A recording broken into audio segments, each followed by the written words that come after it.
This is CBN NewsWatch. And thank you so much for joining us. I'm Ephraim Graham. President Trump is inviting Vladimir Putin to the White House. That invitation comes after a week of controversy and criticism over his comments at their news conference in Helsinki Monday. In an exclusive interview, Secretary of State Mike Pompeo tells CBN's David Brody the president is not blind to the Russian threat, and that he made that clear in his private meeting with Putin. With a full White House invitation extended to the Russian president, the storyline of a Trump-Putin bromance will now gain more oxygen. Come a long way. One of the key players in the middle of this U.S.-Russia relationship is Secretary of State Mike Pompeo. Putin may get a White House visit, but Pompeo tells CBN News that doesn't mean he should be trusted. A lot of folks believe that, in essence, Russia is still spying on the United States. You were former CIA guy, now Secretary of State. What's the answer to that? We're eyes wide open about Russians' efforts to undermine Western democracy. We're going to do our level best to stop them. And when we don't stop them, we will call them out for it and make sure they understand that that type of behavior is unacceptable. In our interview, the secretary also had to put out another recent Russia fire because the White House had at least entertained at first a request from Vladimir Putin to interrogate certain American citizens in exchange for Russia's help when it came to those 12 Russians indicted for election hacking. But Pompeo doused that idea quickly. That's not going to happen. The administration is not going to force Americans to travel to Russia to be interrogated by Vladimir Putin and his team. The bipartisan criticism has been loud this week since the president's performance standing side by side with Putin. There's been a lot of heat and relatively little light in the past few days about the president's visit to Helsinki. But make no mistake, President Trump understands that Russia doesn't share our interest in every place. And so he was very clear with Vladimir Putin about that. As for the private meeting between the two, Pompeo outlined a few areas of common ground. He went there with the objective to create the opportunity for leaders of these two powers that own enormous nuclear capacity to have a channel to communicate.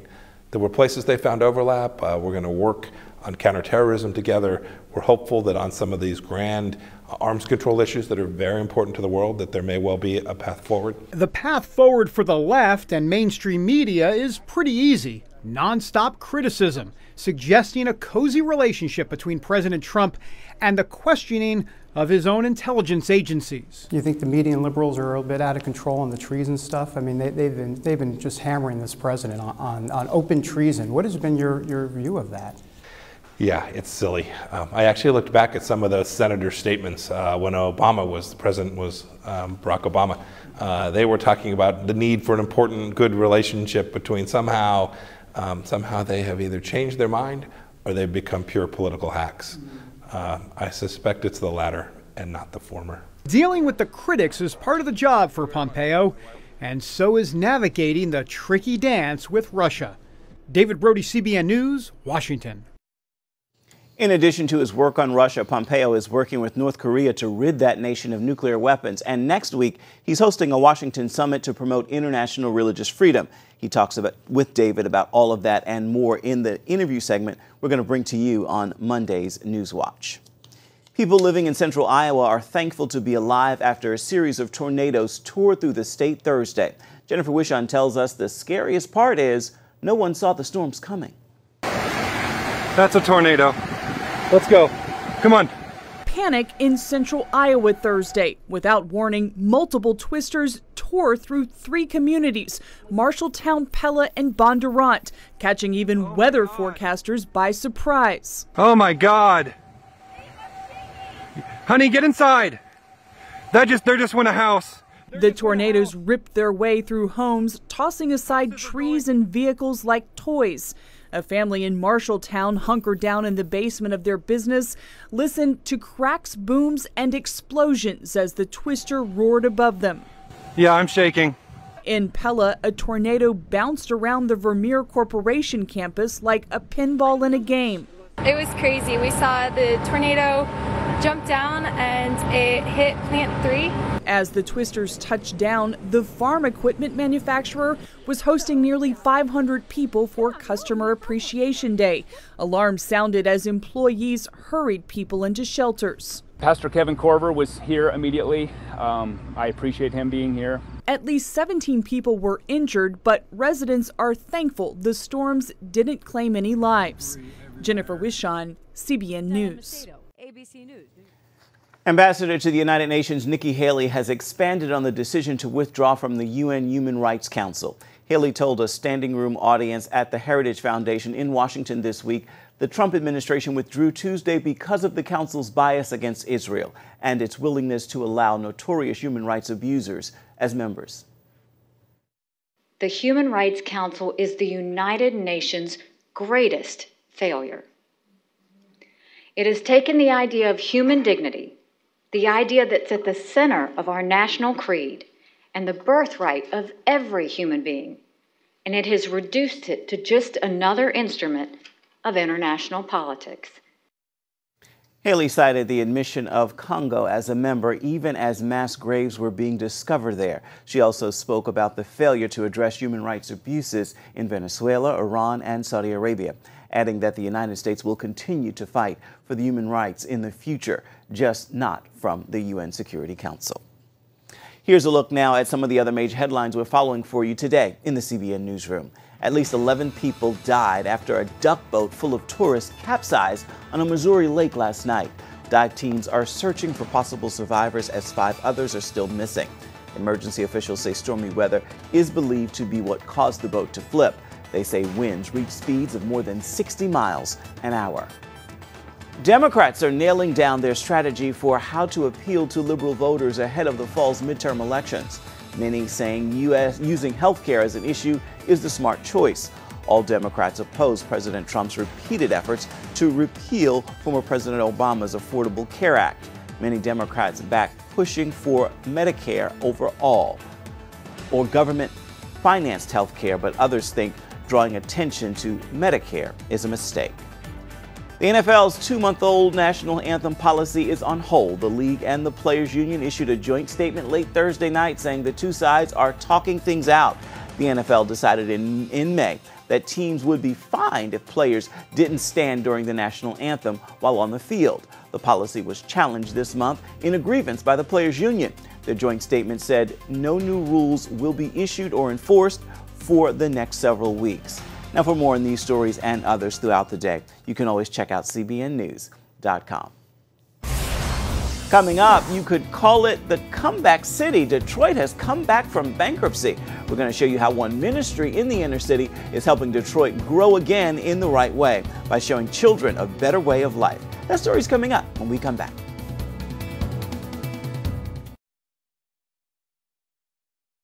Bankruptcy, the city of Detroit is on the road to recovery. While much credit goes to government officials and business executives, it's often the neighborhood leaders who are making the real difference. Mark Martin shows us an inner city ministry known as the Good News Gang and how they are helping to remake Motown. Revitalizing a major metro area like Detroit's takes time. While you will see beautiful remodeled homes in some neighborhoods, others only offer dilapidated buildings, piles of trash, and empty streets. Still recovering from its 2013 bankruptcy, this city built for nearly 2 million residents now has less than 700,000. In the Motown area showing signs of life, you'll likely find this man as a literal driving force. Pastor Matt Cripps of Metro Life Church wants these pockets of life to grow in the right way. That's why he and his team of bus drivers head to inner city neighborhoods known for drugs, violence, and gangs to show kids a different way of life. At Metro Life Church, they call their fleet of 10 buses soul-winning machines. They travel throughout the Detroit area, picking up children to be a part of the Good News Gang. Good morning. What's up, John? What's up, young lady? How are you? What's up, sweet lady? Good morning. You can't smile? There you go. All right. It often takes a little prodding to get kids out and on the bus, especially on a cool, rainy Saturday morning.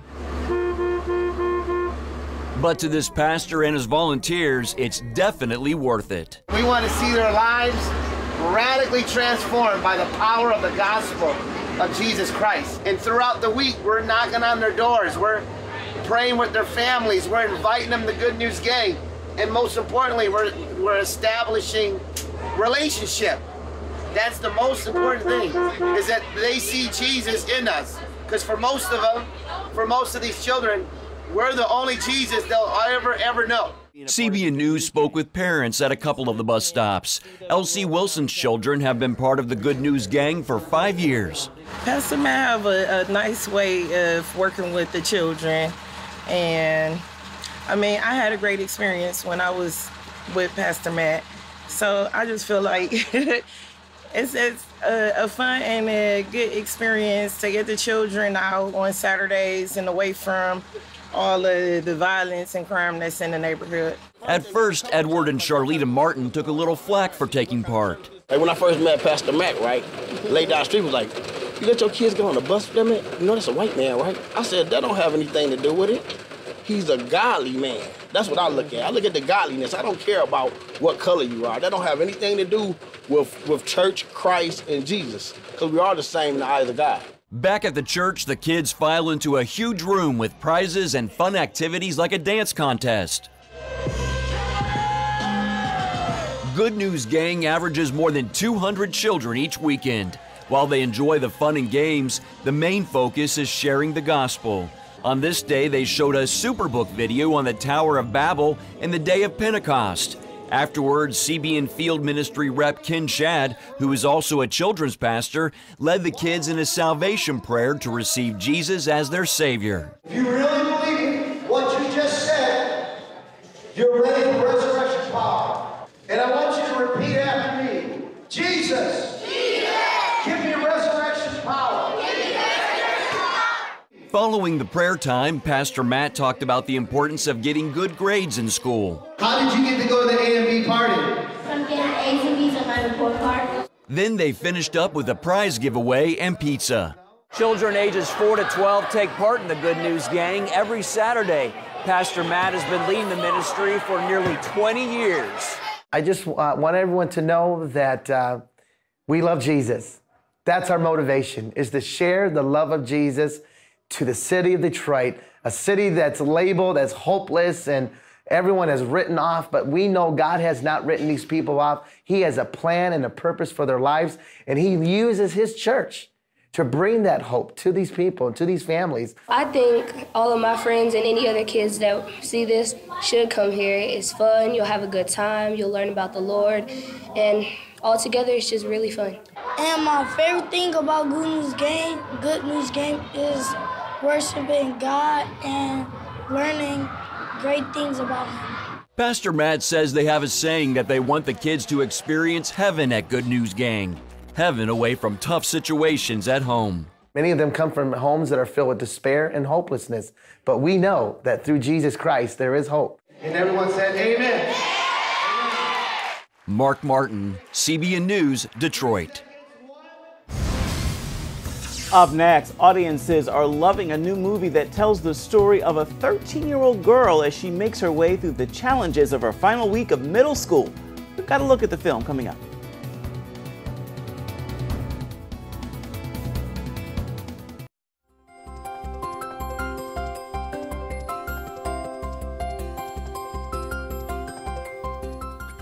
Film critics and audiences have raved about the new film 8th Grade. Critics say you are going to fall in love with Elsie Fisher, the beating heart of the film. So here's our look at this movie just out in theaters about a 13-year-old enduring the tidal wave of challenges, making her way through the final week of middle school. Kayla Day is kind of just this, she's a 13-year-old going through her last week of 8th grade, and she's just kind of a nervous, weird kid, and who isn't, but yeah, and I think the film is just walking through her life. The topic of today's video is being yourself. Being yourself can be hard, and it's like, aren't I always being myself? And yeah, for sure. but being yourself is like not changing yourself to impress someone else. I was doing stand-up for 10 years and I was so violently tired of my own face and my own voice and my own head. You know, it was like I was really exhausted myself as a subject. I was doing stand-up for a while that was very personal about sort of what I was feeling and going through at the time. And I was worried, like, is anyone going to relate to this that isn't a 24-year-old male comedian? And I was surprised to find that a lot of people did relate to it. And like a large core of the people that liked my stuff and understood my stuff, I felt most clearly, were girls like Kayla of that age. If there was a bridge between us that I had to walk across to write this story, it was built to me by them. A lot of people like call me quiet or shy or whatever, but I'm not quiet. Most quiet, Kayla Day. I don't talk a lot at school, but if people talk to me and stuff, they'd find out that I'm like really funny and cool and talkative. By the way, I like your shirt a lot. It's like so cool. What?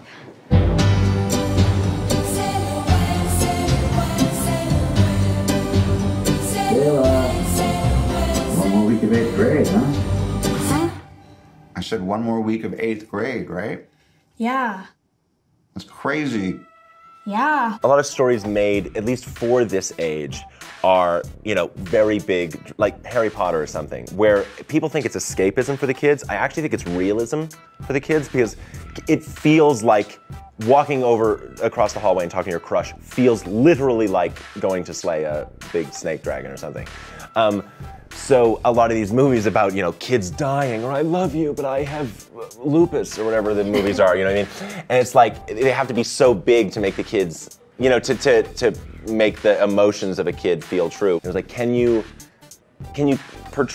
sync the audience's heart rate and hers? Because if that's happening, it doesn't matter what the situations are like. It doesn't matter if in theory that situation is very small and silly. Growing up can be a little bit scary and weird. We will begin to explore these changing bodies of yours. It's gonna be lit. I'm just a very weird, awkward, nervous person all the time, so I find comfort in ending conversations with certain verbal tics, I guess, you know, or sometimes physical tics, and one manifested, and it was just like, I would say instead of okay or cool or hi, just Gucci. I started doing it because it was, I could tell it embarrassed her for me to do it, and then everyone on set did it. As always, make sure to share and subscribe to my channel, Gucci. I think you're so cool. Maybe you just need to put yourself out there a little. I'm gonna stop eating with you if you keep doing this. You said I could say one thing. This is like a really good portrayal of the highs and lows, because like Kayla feels good about herself making her videos, you know, almost as like a coping mechanism for her anxiety, and like expressing herself. And that's like a high of it, and then she's like, you know, kind of like looking at all the other people doing crazy cool stuff in real life, and that, you know, makes her feel not so good. I'm really like nervous all the time. I try really hard not to feel that way, but you just need to face your fears. Just sort of my hopes and dreams. Right. I was a complete mess when I was your age. Really? 8th grade is the worst. Coming up, we're going to tell you about another new movie coming to theaters this weekend. Stay with us.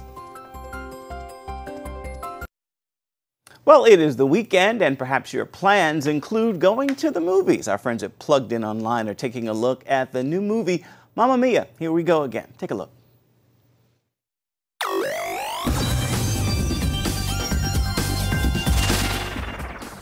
I have a dream, a song to sing. I'm so glad you're here. In the movie Mamma Mia, Here We Go Again, we're whisked back to a beautiful Greek Isle where Sophie is reopening an idyllic little beachside hotel. Your mother is the bravest person we ever met. It was her deceased mother Donna's dearest goal, and Sophie is incredibly happy to finally make that dream a reality. But there are complications afoot. There are key relatives who can't make the celebration, and there's a storm threat on the horizon that may well dash the happy occasion. All of that sends Sophie off on a thoughtful journey. As she gives tours around the refurbished island property, she reminisces about her 20-something mom's challenges many years before. Challenges filled with questions about the future, wayward lovers, and storms all her own. If that sounds like a setup for a musical number or two, well, it is. Anybody could be that guy.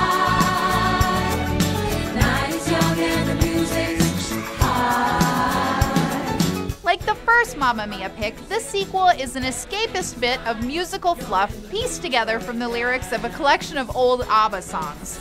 Along with its nonsensical wanderings, the movie showcases some sweet, sentimental mother and child moments and a number of bouncy tunes about love. But there's plenty of booze chugging and off-screen bed hopping going on in this sun-dappled do-as-you-please paradise as well. So I'm giving this second Mamma Mia just 2.5 campy solos out of 5 for family friendliness. For the full review, be sure to check out PluggedIn.com. Plugging you into the movies, I'm Cheryl Wilhelmy for Focus on the Family's Plugged In Movie Review. Time now for your Friday Faithful. As we wrap another work week, I'd like to leave you with this thought and a word of encouragement. Arise daily expecting great things. God is about to do his greatest work in you. Your faith and expectation put a demand on his promises, and you will see his word is true and his promises are sure. With that word, be sure to make this a fantastic Friday. That is going to do it for this edition of CBN NewsWatch. We thank you so much for watching. Remember, the news continues 24/7 at cbnnews.com. Goodbye, everybody, and God bless.